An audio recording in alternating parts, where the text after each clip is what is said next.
Why are diamonds worth more than water? Why do people pay more for one good and less for another? Can we measure a person's utility?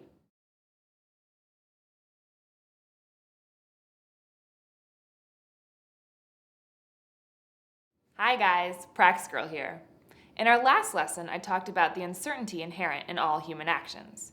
I showed the logical way of categorizing the risk undertaken by different types of action, and I addressed the nature of predictions in both the natural sciences and praxeology. In this lesson, I'd like to talk about the nature of praxeological valuation known as utility, understanding the nature of marginal choosing, and how goods of the same class get ranked by acting individuals.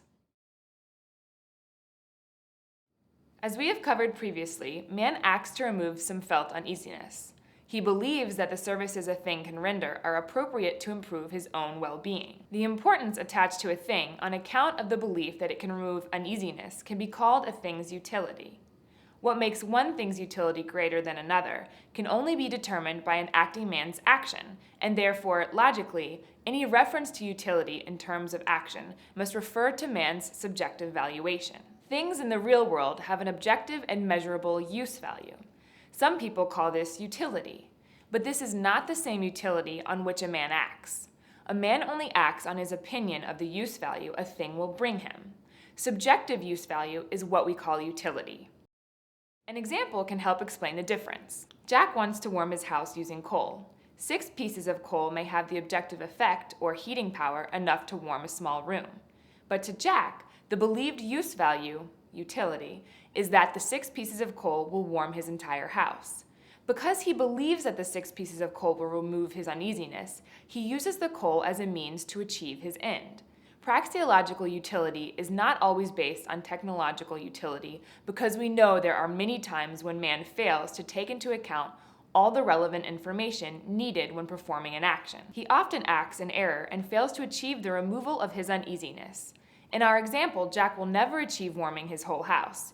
He will not obtain his satisfaction. Likewise, just as a man can wrongly believe a thing has the power to bring a desired effect, he can fall into situations where he completely ignores, and thus does not value, a thing he doesn't understand. Suppose that Jack has no idea that coal can be used to create heat. He thus won't employ coal as means at all. Or lastly, a man can value a thing in a way that has no bearing with its technological utility, while fully knowing its use value. Praxeological utility cannot be measured from the viewpoint of an individual or compared among different people. Utility can only be ranked as a higher or lower form of a person's viewpoint. For example, we could say that Robert values watching television more than listening to the radio, but no one could say that he values watching television 2.3 times more than listening to the radio. All that one can say is that there is a rank between the two alternatives. For us to be able to measure anything, there must be a fixed and objectively given unit against which other units can be measured. And there is no such objective unit in the field of human valuation. Robert must determine for himself whether he is better or worse off as the result of any change. Now that we've explained what utility is, here's an interesting question. Why is a diamond more valuable than a cup of water? Water is something that we all need to live, while we can surely live without diamonds. Shouldn't people be willing to offer far more for a unit of water than for a unit of diamond? The answer lies simply in the fact that we are never in the position of choosing between all the diamonds in the world and all the water in the world. We only choose between the next unit of water and the next unit of diamond. Our choice is made on the margin. We are only comparing the marginal utility of diamonds and the marginal utility of water, not the total utility of diamonds and the total utility of water. Marginal utility means the utility of enjoying an additional unit of a good. Action implies the scarcity of means. Because of this, we must economize the employment of our means to achieve our ends. Logically, our scarce means must be allocated to serve the most desired end first. The next means will serve our second most desired end, and so on.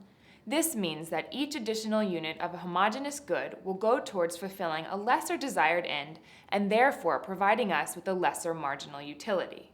This is known as the law of diminishing marginal utility. Let me elaborate with an example. Let's look at the Taylor family. They buy their first car, which goes to the breadwinner, Mr. Taylor. He uses it to go to the office as this is the most urgent use of a car. Now let's say they decide to buy a second car. This car would go to Mrs. Taylor, who uses it to go to the grocery store and to run errands. This is their second most urgent use of a car. They now buy a third car, and they decide to give it to Junior, who would use it to go to school. This is the third most urgent use of a car. This demonstrates that the Taylor family values each additional unit of a car less than the previous unit because it goes to serve a lesser urgent end. Now let's suppose Mr. Taylor's car breaks down. Do you think he would be the one to go without a car? No, it's Junior who will go without a car because the third car is being used for the least urgent end. The law of diminishing marginal utility is one of the most fundamental principles of praxeology. We must keep in mind that this principle does not in any way rely on psychology or behavioral assumptions, but follows logically from the irrefutable true axiom of human action and is true before empirical testing. The law of diminishing marginal utility can give us the power to understand that prices of goods are not set mechanically by supply and demand, but by goal-seeking choices of individuals. I'll see you guys in the next lesson.